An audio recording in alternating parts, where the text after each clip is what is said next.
Hi everyone. ನೋಡ್ರಿ, ಇದು sub inspector ಬಗ್ಗೆ ನಾನು ಹೇಳ್ತಾ ಇದ್ದೀನಿ. ಎದ್ರೊಳಗೆ ಅಂದ್ರೆ ಡೆಲ್ಲಿ ಪೊಲೀಸು, ಅದಾದ ನಂತರ ಸೆಂಟ್ರಲ್ ಆರ್ಮ್ಡ್ ಪೊಲೀಸ್ ಫೋರ್ಸ್ ಅಂತಂದೇಳಿ ಯಾವ್ಯಾವ ಬರ್ತಾವ. ಅದ್ರಲ್ಲಿ BSF ಆಗಿರ್ಬೋದು, ITBP ಆಗಿರ್ಬೋದು, ಅದಾದ ನಂತರ ಅಸ್ಸಾಂ ರೈಫಲ್ಸ್, ಈ ತರ ಏನ್ ಬರ್ತಾವಲ್ಲ. ಸೊ ಅವೆಲ್ಲ ಏನಂತ ಹೇಳಿದ್ರೆ ಅದ್ರೊಳಗಡೆ ಒಂದು ಬೆಸ್ಟ್ ಅಪಾರ್ಚುನಿಟಿ ನಿಮ್ಗ SI ಆಗೋಕೆ. ಸೊ ಯಾರು ಮಿಸ್ ಮಾಡ್ಕೊಳಕ್ ಹೋಗ್ಬೇಡ್ರಿ ಈ ಚಾನ್ಸ್ ನ. ಕಂಪ್ಲೀಟ್ ಆಗಿ ನಾನು ಡೀಟೇಲ್ಸ್ ಅನ್ನ ಹೇಳ್ಕೊಂತ ಹೋಗ್ತೀನಿ. ನೋಡ್ರಿ, ಟೋಟಲ್ ಆಗಿ ಏನಂತಂದ್ ಹೇಳಿದ್ರೆ ಇವಾಗ 3,359 ಪೋಸ್ಟ್ ಗಳನ್ನ ಕರೆದಿದ್ದಾನ. ಬಟ್ ಅದನ್ನ ಟೆಂಟೇಟಿವ್ ಅಂತಂದ್ ಹೇಳಿದಾನ. ಅಂದ್ರ ಮುಂದ್ ಹೋಗಿ ಇನ್ನೂ ಪೋಸ್ಟ್ ಗಳು ಜಾಸ್ತಿ ಆಗ್ಬೋದು, ಇನ್ನು 5,000 ಆಗ್ಬೋದು, 6,000 ಪೋಸ್ಟ್ ಗಳು ಜಾಸ್ತಿ ಆಗ್ಬೋದು. ಬಟ್ ಅದ್ರ ಇವಾಗ ಟೆಂಟೇಟಿವ್ ಅಂತಂದ್ ಹೇಳಿದಾನ. ಒಂದ್ ಬಿಗ್ ಅಪಾರ್ಚುನಿಟಿ, ಮಿಸ್ ಮಾಡ್ಕೊಳಕ್ ಹೋಗ್ಬೇಡ್ರಿ, ಡೀಟೇಲ್ ಆಗಿ ನೋಡ್ಕೊಂತ ಹೋಗ್ರಿ. ಅದಕ್ಕಿಂತ ಮುಂಚೆ ಏನಪ್ಪಾ ಅಂತಂದ್ ಹೇಳಿದ್ರೆ ನಂದು ಇನ್ನೊಂದು ಚಾನಲ್ ಐತೆ, MK ಗೌರ್ಮೆಂಟ್ ಜಾಬ್ಸ್ ಅಂತಂದ್ ಹೇಳಿ. ಇದ್ರೊಳಗಡೆ ನಾನು ಎಲ್ಲಾ ಗೌರ್ಮೆಂಟ್ ಜಾಬ್ಸ್ ಗಳ ಬಗ್ಗೆ, ಅಪ್ಲಿಕೇಶನ್ ಗಳ ಬಗ್ಗೆ, ಆಮೇಲೆ ಎಕ್ಸಾಮ್ ಪ್ಯಾಟರ್ನ್ಸ್ ಗಳು ಹೆಂಗಿರ್ತಾವ, ಸೊ ನೋಟಿಫಿಕೇಶನ್ ಯಾವಾಗ ಆಗತ್ತ ಅನ್ನೋದನ್ನ ನಾನು ಡೀಟೇಲ್ ಆಗಿ ಎಲ್ಲಾನು ಹಾಕ್ತಾ ಇದೀನಿ. ಸೊ ಇದಕ್ಕೇನಪ್ಪಾ ಅಂತಂದ್ ಹೇಳಿ ಸಬ್ಸ್ಕ್ರೈಬ್ ಆಗ್ರಿ. ಸೊ ನಿಮ್ಗೆ ಏನಂತಂದ್ ಹೇಳಿದ್ರೆ ಎಲ್ಲಾ ಮಾಹಿತಿ ಅದ್ರಲ್ಲಿ ಸಿಗತ್ತ. Yes, clear. ಅದಾದ ನಂತರ ನೆಕ್ಸ್ಟ್ ನೋಡ್ರಿ, ಈಗ SSC GD ಅಂತಂದ್ ಹೇಳಿ ಬರ್ದು ನೀವ್ ಏನ್ ಮಾಡ್ತೀರಪ್ಪಾ ಅಂತಂದ್ ಹೇಳಿದ್ರೆ ಕಾನ್ಸ್ಟೇಬಲ್ ಆಗ್ತಿರಲ್ಲ.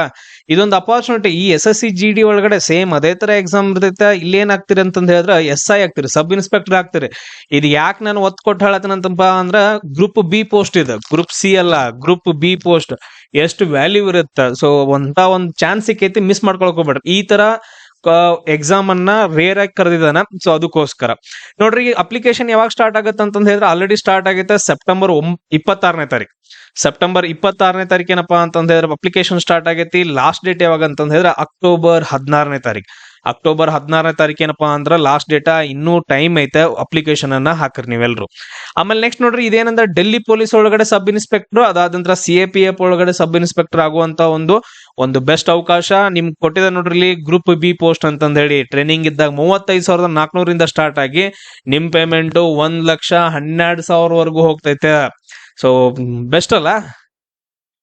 ಯೂನಿಫಾರ್ಮ್ ಹಾಕೊಂಡು SI ಯೂನಿಫಾರ್ಮ್ ಆದ್ಲಿ, ಅದು ಏನಂತಂದ ಹೇಳಿದ್ರ ಪ್ಯಾರಾ ಆರ್ಗನೈಸೇಷನ್ಸ್ ಒಳಗಡೆ ಹೆಂಗ್ ಹೇಳ್ತೀವಿ, BSF ಒಳಗಡೆ SI ಆಗೋದು, CAPF ಒಳಗಡೆ SI ಆಗೋದು, ITBP ಅಲ್ಲಿ SI ಆಗೋದು, ಎಲ್ಲ ನಿಮ್ ಫ್ರೆಂಡ್ಸ್ ಎಲ್ಲ ಏನಪ್ಪಾ ಅಂತಂದ ಹೇಳಿದ್ರೆ ಸೋಲ್ಜರ್ಸ್ ಆಗಿ ಹೋಗಿರ್ತಾರ. ಅವ್ರ ಮ್ಯಾಲ್ ನೀವೇನಂತಂದ ಹೇಳಿದ್ರೆ ಒಂದು ಪೋಸ್ಟ್ ಸಖತ್ತಾಗಿರ್ತೈತೆ. ಮಿಸ್ ಮಾಡ್ಕೊಳಕ್ ಹೋಗ್ಬೇಡ್ರಿ ಯಾರು ಚಾನ್ಸ್. ನೋಡ್ರಿ, ಡೆಲ್ಲಿ ಪೊಲೀಸ್ ಒಳಗಡೆ ಹುಡುಗರಿಗೆ ವೇಕೆನ್ಸಿ ಎಷ್ಟಿದಾವ ಅಂದ್ರೆ 142 ಇದಾವ. 142 ಇದಾವ. ನಾನು ಇವಾಗ್ಲೇ ಹೇಳ್ತಾ ಇದ್ದೀನಿ, ನೀವು ಡೆಲ್ಲಿ ಪೊಲೀಸ್ ಹಾಕಕತ್ತೀರಿ ಅಂತಂದ್ ಹೇಳಿದ್ರೆ ಇದು ಕಂಪಲ್ಸರಿ DL ಬೇಕು, ಬೈಕ್ದು ಮತ್ತು ಕಾರ್ದು. ಸೊ ಬೈಕ್ದು ಮತ್ತು ಕಾರ್ದು DL ಕಂಪಲ್ಸರಿ ಬೇಕು ಡೆಲ್ಲಿ ಪೊಲೀಸ್ ಮೇಲ್ ಇವ್ರಿಗೆ. ಅದಾದ ನಂತರ ಡೆಲ್ಲಿ ಪೊಲೀಸ್ ಫಿಮೇಲ್ಗೆ ಏನಪ್ಪಾ ಅಂತಂದ್ ಹೇಳಿದ್ರೆ 70 ವೇಕೆನ್ಸಿ ಇದಾವ. ನಿಮ್ಗೇನ್ DL ಬೇಕಾಗಿಲ್ಲ, ನೀವೇನಂತಂದ್ರೆ ಅಪ್ಲಿಕೇಶನ್ ಅನ್ನ ಹಾಕ್ಬಹುದು. ಅದಾದ ನಂತರ ಸಬ್ ಇನ್ಸ್ಪೆಕ್ಟರ್ ಐತ್ ನೋಡ್ರಿ, CAPF ಒಳಗಡೆ, ಎಲ್ಲಿ CRPF ಒಳಗಡೆ, BSF ಒಳಗಡೆ, ITBP ಒಳಗಡೆ, CISF ಒಳಗಡೆ, ಆಮೇಲೆ SSB ಒಳಗಡೆ ಏನಂತಂದ್ ಹೇಳಿದ್ರೆ ವೇಕೆನ್ಸಿಗಳನ್ನ ಕೊಟ್ಟಿದ್ದಾನ. ಸೊ ಅದ್ರಲ್ಲೂ ಕೂಡ ಏನಂತಂದ್ರೆ ಗ್ರ್ಯಾಂಡ್ ಟೋಟಲ್ಸ್ ಗಳಿದಾವ. ಇಲ್ಲೆಲ್ಲ ನೀವು ನೋಡ್ಕೋಬಹುದು.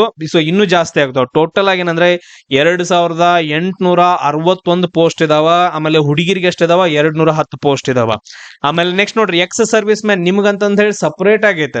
ನಿಮ್ಗೆ ಇದ್ರೊಳಗೆ ಇನ್ಕ್ಲೂಡ್ ಮಾಡಿಲ್ಲ ಅವರು. ನಿಮ್ಗೆ ಸಪರೇಟ್ ಆಗಿ ಎಕ್ಸ್ ಸರ್ವಿಸ್ ಮ್ಯಾನ್ಗೆ 286 ಪೋಸ್ಟ್ ಗಳನ್ನ ಟೆಂಟೇಟಿವ್ ಹಾಕಿದಾನ. ಇನ್ನೂ ಜಾಸ್ತಿ ಆಗತ್ತ. ಎಲ್ಲ ಎಕ್ಸ್ ಸರ್ವಿಸ್ ಮ್ಯಾನ್ ಗಳೇನಪ್ಪಾ ಅಂತಂದ್ರೆ ನೀವು ಎಲ್ಲ ಅಪ್ಲಿಕೇಶನ್ ಹಾಕ್ರಿ ಸರ್. ಯಾಕಂತಂದ್ರೆ ಈಗ ಆಲ್ರೆಡಿ ಒಂದ್ಸಾರಿ ದೇಶ ಸೇವೆ ಮಾಡಿದ್ರೆ ಇವಾಗ SI ಆಗ್ಬಿಟ್ಟು ನಿಮ್ಗ ಒಂದು ಅಪಾರ್ಚುನಿಟಿ ಸಿಗ್ತಾ ಐತೆ.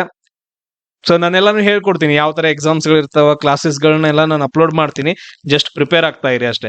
ನೆಕ್ಸ್ಟ್ ನೋಡ್ರಿ, ಇಲ್ಲಿ ಕೊಟ್ಟಿದ್ದಾನೆ ಎಕ್ಸ್ ಸರ್ವಿಸ್ ಮ್ಯಾನ್ಗೆ ಅಂತಂದ್ ಹೇಳಿ ಸಪರೇಟ್ ಕೋಟಾ ಐತೆ. ಆಮೇಲೆ ಅದ್ರಲ್ಲಿ ಏನಂತಂದ್ರೆ ಸಪರೇಟ್ ವೇಕೆನ್ಸಿಗಳನ್ನ ಕೊಟ್ಟಿದ್ದಾನೆ. ನೀವು ಅಪ್ಲಿಕೇಶನ್ ಹಾಕ್ರಿ. ಜಾಸ್ತಿ ಜನ ಬರಲಿಲ್ಲ ಅಂತಂದ್ ಹೇಳಿದ್ರೆ 286 ಒಳಗಡೆ ನೀವು ಒಬ್ರಿಂದ ಜಸ್ಟ್ ಎಕ್ಸಾಮ್ ಟಿಕ್ ಹಾಕಿ ಬಂದ್ರು ಕೂಡ ನಿಮ್ದು ಏನಂತಂದ್ರೆ ಸೆಲೆಕ್ಷನ್ ಆಗತ್ತ. ಸೊ ಮಿಸ್ ಮಾಡ್ಕೊಳಕ್ ಹೋಗ್ಬೇಡ್ರಿ. ಈ ತರ ಬಾಳ ಚಾನ್ಸಸ್ ಆಗಿದಾವ. ಆಮೇಲೆ ಸರ್, ಏಜ್ ಲಿಮಿಟ್ ಎಷ್ಟ್ ಇರ್ಬೇಕ್ರಿ? ಏಜ್ ಲಿಮಿಟ್ ಎಷ್ಟ್ ಇರ್ಬೇಕಂದ್ರೆ 20ರಿಂದ 25 ವರ್ಷ ಅಂತ ಹೇಳಿದಾನ.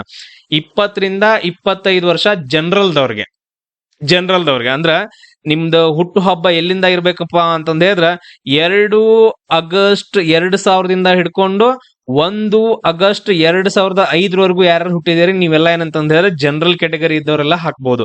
ಸರ್, ಇವಾಗ ನಮ್ದು SC ST ಐತ್ರಿ. ನಿಮ್ ವಯಸ್ಸು ಎಷ್ಟಾಗ್ಬೇಕಂತಂದ ಹೇಳಿದ್ರೆ 30 ವರ್ಷವರೆಗೂ. ಅಂದ್ರೆ ನಿಮ್ಗೆ ಇವಾಗ ವಯಸ್ಸು 28 ಇತ್ತು ಅಂತಂದ್ರೆ ನೀವು ಕೂಡ ಅಪ್ಲಿಕೇಶನ್ ಹಾಕ್ಬಹುದು. OBC ಅವ್ರೇನೋ ಸರ್ ನಾವು 28 ವರ್ಷದವರೆಗೂ ಹಾಕ್ಬಹುದ್ರಿ ಅಂದ್ರೆ ನಿಮ್ಗೆ 27 ವಯಸ್ಸಾಗಿತ್ತು, 26 ವಯಸ್ಸಾಗಿತ್ತು ಅಂದ್ರೂ ಕೂಡ ನೀವು ಅಪ್ಲಿಕೇಶನ್ ಅನ್ನ ಹಾಕ್ಬಹುದು. ಅದಾದ ನಂತರ ಎಕ್ಸ್ ಸರ್ವಿಸ್ ಮ್ಯಾನ್ ನೋಡ್ರಿ, ನಿಮ್ಗೆ ಏನಂತಂದ್ ಹೇಳಿದ್ರೆ ನೀವು ರಿಟೈರ್ಡ್ ಆಗಿ 3 ಇಯರ್ಸ್ ಒಳಗಡೆ ನಿಮ್ದು ರಿಟೈರ್ಡ್ ಏನಪ್ಪಾ ಅಂತಂದ್ ಹೇಳಿದ್ರೆ 3 years ಒಳಗಡೆ ಇತ್ತು ಅಂದ್ರೆ ಸರ್ ನೀವು ಎಲ್ರಿಗೂ ಏನಪ್ಪಾ ಅಂತಂದ್ ಹೇಳಿದ್ರೆ ಅಪ್ಲಿಕೇಶನ್ ಹಾಕ್ಬೋದು. ನಿಮಗೊಂದು ಬೆಸ್ಟ್ ಅಪಾರ್ಚುನಿಟಿ.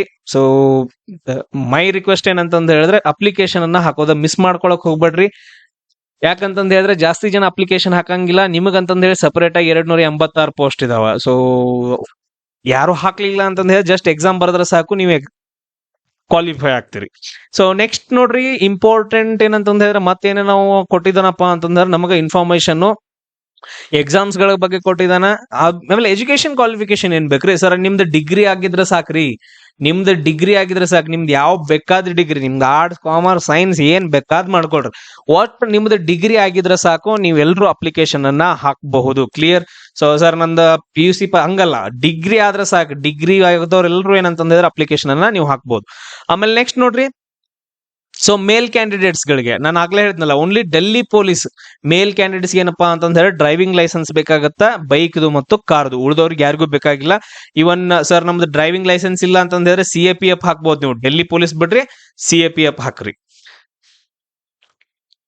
ಆಮೇಲೆ ನಿಮ್ಗೆ ಅಪ್ಲಿಕೇಶನ್ ಫೀಸ್ ಎಷ್ಟಿರುತ್ತೆ ಅಂತಂದ್ ಹೇಳಿದ್ರೆ 100 rupees ಇರುತ್ತೆ. ಹೆಂಗೋ ಮಾಡ್ಬಿಟ್ಟು ಏನೇನೋ ಕಳಿತಾ ಇರ್ತೀರಿ ಡೈಲಿ, ಜಸ್ಟ್ ಅಪ್ಲಿಕೇಶನ್ ಹಾಕ್ಬಿಟ್ರೆ ಅಷ್ಟ 100 rupees ಕೊಟ್ಟ. ಮುಂದ್ ನೋಡೋಣ, ಬರಿಬೇಕು ಬರಿಬಾರ್ದು, ಪ್ರಿಪೇರ್ ಆಗ್ಬೇಕು ಪ್ರಿಪೇರ್ ಆಗ್ಬಾರ್ದು. ಮೊದಲು ಅಪ್ಲಿಕೇಶನ್ ಹಾಕ್ರಿ, ಆಮೇಲೆ ನಾವು ಡಿಸೈಡ್ ಮಾಡಕ್ ಹೋದ್ವಿ ಅಂತಂದ್ರೆ ನಮ್ಗೆ ಅಪ್ಲಿಕೇಶನ್ ಹಾಕಕ್ ಟೈಮ್ ಇರಂಗಿಲ್ಲ. ನೋಡ್ರಿ, ನೀವು ಎಷ್ಟು ಬೇಗ ಅಪ್ಲಿಕೇಶನ್ ಹಾಕ್ತೀರಿ ಅಷ್ಟು ನಿಮ್ಗೆ ಸಮೀಪ ಇರೋ ಸೆಂಟರ್ಗಳು ಸಿಗ್ತಾವೆ. ಎಕ್ಸಾಮ್ ಸೆಂಟರ್ ಬೆಳಗಾವಿ, ಬೆಂಗಳೂರು, ಹುಬ್ಬಳ್ಳಿ, ಕಲಬುರ್ಗಿ, ಆಮೇಲೆ ನೆಕ್ಸ್ಟ್ ಮಂಗಳೂರು, ಮೈಸೂರು, ಶಿವಮೊಗ್ಗ, ಉಡುಪಿ. ಇಷ್ಟೇನಂತಂದ್ ಹೇಳಿದ್ರೆ ನಮ್ಮ ಕರ್ನಾಟಕದಲ್ಲಿ ಇರುವಂತಹ ಎಕ್ಸಾಮ್ ಸೆಂಟರ್ಸ್ ಗಳು ಎಷ್ಟು ಬೇಗ ಹಾಕ್ತಿರಿ ಅಷ್ಟು ನಿಮ್ಗೆ ಸಮೀಪ ಇರುವಂತದ್ದು ಸಿಗ್ತೈತೆ. ಆಮೇಲೆ ನೆಕ್ಸ್ಟ್ ನೋಡ್ರಿ, ಏನೇನ್ ಇರ್ತೈತ್ರಿ ಸರ್? ಎಕ್ಸಾಮ್ ಇರ್ತೈತ್ರಿ, ಅದಾದ ನಂತರ ನೆಕ್ಸ್ಟ್ ರೀ ಫಿಸಿಕಲ್ ಇರ್ತೈತೆ. ಆಮೇಲೆ ನೆಕ್ಸ್ಟ್ ಏನಂದ್ರೆ ಮೆಡಿಕಲ್ ಇರ್ತೈತೆ. ಫಿಸಿಕಲ್ ಅಲ್ಲಿ 2 ಸ್ಟ್ಯಾಂಡರ್ಡ್, ಅದಾದ ನಂತರ ಎಫಿಸಿಯನ್ಸಿ ಅಂತ ಹಿಂಗ್ ಬರ್ತದೆ. ನಾನು ಆಮೇಲೆ ಹೇಳ್ತೀನಿ ಅದನ್ನ. ನೋಡ್ರಿ, ಪೇಪರ್ 1 ಒಳಗಡೆ ಸೊ ನಿಮ್ಗೆ ಸೇಮ್ SSC GD ಏನಿರುತ್ತಲ್ಲ ಅಲ್ಲಿ 20 ಕ್ವಶನ್ಸ್ ಇರ್ತಾವ. ಬಟ್ ಅದ್ರ ಇಲ್ಲಿ SI ಅಲ್ಲ, ಸ್ವಲ್ಪ ಜಾಸ್ತಿ ಇರ್ತೈತಿ.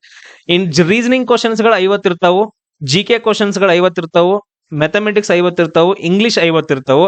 ಟೋಟಲ್ ಆಗಿ 200 ಮಾರ್ಕ್ಸ್ ಎಕ್ಸಾಮ್ ಇರ್ತೈತೆ. ಅದಾದ ನಂತರ ನೆಕ್ಸ್ಟ್ 2 ಅವರ್ ಟೈಮಿಂಗ್ ಇರ್ತೈತೆ. ಪೇಪರ್ 2 ಏನಂತಂದ್ ಹೇಳಿದ್ರೆ ಇದ್ರೊಳಗೆ ಇಂಗ್ಲಿಷ್ ಕ್ವಶನ್ಸ್ ಗಳು ಇರ್ತಾವ. Total 200 questions, 200 marks, 2 hour. ಎಲ್ಲಾನು ಕೂಡ ಏನಂತಂದ್ ಹೇಳಿದ್ರೆ MCQ ಕ್ವಶನ್ಸ್ ಗಳು ಇರ್ತಾವ. ಸೊ ನಾನು ನಿಮ್ಗೆಲ್ಲಾನು ಹೇಳ್ಕೊಡ್ತೀನಿ. ಅದಾದ ನಂತರ ತಪ್ಪಾಯ್ತು ಅಂತಂದ್ ಹೇಳಿದ್ರೆ 0.25 ಮಾರ್ಕ್ಸ್ ಹೋಗುತ್ತೆ. ಸೊ ನೀವೇನಾದ್ರೂ ತಪ್ಪು ಮಾಡ್ರಿ ಅಂತಂದ್ ಹೇಳಿದ್ರೆ 0.25. ನಿಮ್ದ ಎಕ್ಸಾಮ್ ಯಾವ ಲ್ಯಾಂಗ್ವೇಜ್ ದಾಗ ಇರುತ್ತೆ ಅಂದ್ರೆ ಹಿಂದಿ ಮತ್ತು ಇಂಗ್ಲಿಷ್ ಒಳಗಡೆ ಇರುತ್ತೆ. ಹಿಂದಿ ಮತ್ತು ಇಂಗ್ಲಿಷ್, ಕನ್ನಡದಾಗ ಇರಂಗಿಲ್ಲ. ಹಿಂದಿ ಮತ್ತು ಇಂಗ್ಲಿಷ್ ಒಳಗಡೆ ಇರುತ್ತೆ. ಜಸ್ಟ್ ಇಂಗ್ಲಿಷ್ ಓದಾಕ್ ಬಂದ್ರೆ ಸಾಕು ಅಥವಾ ಹಿಂದಿ ಓದಾಕ್ ಬಂದ್ರೆ ಸಾಕು, ನೀವೇನಂತಂದ್ ಹೇಳಿದ್ರೆ ಆರಾಮಾಗಿ ಎಕ್ಸಾಮ್ ಅನ್ನ ಬರಿಬಹುದು. ನಾನು ಪ್ರಿಪೇರ್ ಮಾಡಿಸ್ತೀನಿ. NCC C ಸರ್ಟಿಫಿಕೇಟ್ ಯಾರಾದ್ರೂ ಇತ್ತಂದ್ರೆ ನೀವು 10 ಮಾರ್ಕ್ಸ್ ಬರ್ತೈತಿ. B ಸರ್ಟಿಫಿಕೇಟ್ ಇದ್ರೆ 6 ಮಾರ್ಕ್ಸ್ ಜಾಸ್ತಿ ಕೊಡ್ತಾರ. A ಸರ್ಟಿಫಿಕೇಟ್ ಇದ್ರೆ 4 ಮಾರ್ಕ್ಸ್ ಜಾಸ್ತಿ ಕೊಡ್ತಾರ. ನಿಮ್ಗ ಪೇಪರ್ 1 ಮತ್ತು ಪೇಪರ್ 2 ಒಳಗಡೆ ಬೋನಸ್ ಮಾರ್ಕ್ಸ್ ಅಂತಂದ್ ಹೇಳಿ ನಿಮ್ಗೆ ಸಿಗ್ತೈತೆ. ಸೊ ಇಂತ ಒಂದು ಅಪಾರ್ಚುನಿಟಿ ಮಿಸ್ ಮಾಡ್ಕೊಳಕ್ ಹೋಗ್ಬೇಡ್ರಿ. ಅದಾದ ನಂತರ ಹೈಟ್ ಎಲ್ಲ ಎಷ್ಟಿರ್ಬೇಕ್ರಿ ಸರ? ಡೆಲ್ಲಿ ಪೊಲೀಸ್ಗೆ ಹುಡುಗರ್ಗೆ ಹೈಟ್ ಎಷ್ಟಿರ್ಬೇಕಂದ್ರ 170 ಸೆಂಟಿಮೀಟರ್. ಆಮೇಲೆ ಚೆಸ್ಟ್ ಎಷ್ಟಿರ್ಬೇಕು? 80. ಎಕ್ಸ್ಪಾಂಡ್ ಮಾಡಿದ್ರೆ 85. ಆಮೇಲೆ ಹುಡುಗಿರ್ಗೆ ಹೈಟ್ ಎಷ್ಟಿರ್ಬೇಕ್ರಿ? 157 ಸೆಂಟಿಮೀಟರ್ ಇತ್ತು ಅಂತಂದ್ ಹೇಳಿದ್ರೆ ನೀವು ಅಪ್ಲಿಕೇಶನ್ ಅನ್ನ ಹಾಕ್ಬಹುದು. ಆಮೇಲೆ CAPF ಒಳಗಡೆ ನೋಡ್ರಿ, ಮೇಲ್ ಅಂದ್ರೆ ಹುಡುಗರಿಗೆ 170 ಸೆಂಟಿಮೀಟರ್, 80, 85 ಎಕ್ಸ್ಪಾಂಡ್ ಮಾಡಿದಾಗ ಚೆಸ್ಟ್ ಸೇಮ್ ಐತೆ. ಆಮೇಲೆ ಫಿಮೇಲ್ಗೆ ಏನಪ್ಪಾ ಅಂತಂದ್ ಹೇಳಿದ್ರೆ 157 ಸೆಂಟಿಮೀಟರ್ ಐತೆ. ಆಮೇಲೆ ಸರ್ ಫಿಸಿಕಲ್ ಎಂಡ್ಯೂರೆನ್ಸ್ ಟೆಸ್ಟ್ ಏನೇನ್ ಇರ್ತೈತ್ರಿ ಸರ್? 100 ಮೀಟರ್ ರನ್ನಿಂಗ್ ಇರ್ತೈತ್ರಿ, 16 ಸೆಕೆಂಡ್ ಒಳಗಡೆ ಓಡೋದ್ರಿ. 1.6 ಕಿಲೋಮೀಟರ್ ಅಂದ್ರೆ 1600 ಮೀಟರ್ 6.5 ಮಿನಿಟ್ಸ್ ಒಳಗಡೆ ಓಡ್ಬೇಕ್ರಿ. ಲಾಂಗ್ ಜಂಪ್ ಇರ್ತೈತ್ರಿ, ಹೈ ಜಂಪ್ ಇರ್ತೈತ್ರಿ, ಶಾರ್ಟ್ ಪುಟ್ ಇರ್ತೈತ್ರಿ.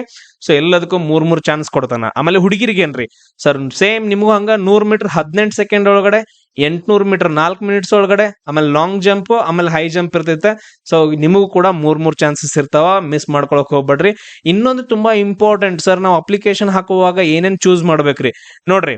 ನಿಮ್ದು ಫಸ್ಟ್ ಅಪ್ಲಿಕೇಶನ್ ಹಾಕುವಾಗ ನೀವು ಸರ್, ಇವಾಗ ನಾನು ಬೆಸ್ಟ್ ಎಕ್ಸಾಂಪಲ್ ಹೇಳ್ತೀನಿ ಸರ್. ನನಗ್ರಿ BSF ಅಂದ್ರೆ ಬಾಳ ಇಷ್ಟ ರೀ. ನಾನು ಫಸ್ಟ್ ಅಪ್ಲಿಕೇಶನ್ ಅಂದ್ರೆ ನಾನ್ ಏನ್ ಕೊಡ್ತೀನಿ ಅಂತಂದ್ ಹೇಳಿದ್ರೆ ಆರ್ಡರ್ ವೈಸ್ ಕೊಟ್ಕೊಂತ ಹೋಗ್ತೀನಿ ರೀ. ಫಸ್ಟ್ ಪ್ರಿಯಾರಿಟಿ ನಾನು BSF ಕೊಡ್ತೇನೆ ರೀ. ಅದಾದ ನಂತರ ಸರ್ ನನಗೆ CISF ಬಾಳ ಇಷ್ಟ ರೀ, ಅದನ್ನ ಕೊಡ್ತೇನೆ ರೀ. ಅದಾದ ನಂತರ CRPF ಕೊಡ್ತೇನೆ ರೀ, D ಆಪ್ಷನ್ ಅಂತಂದೇಳಿ.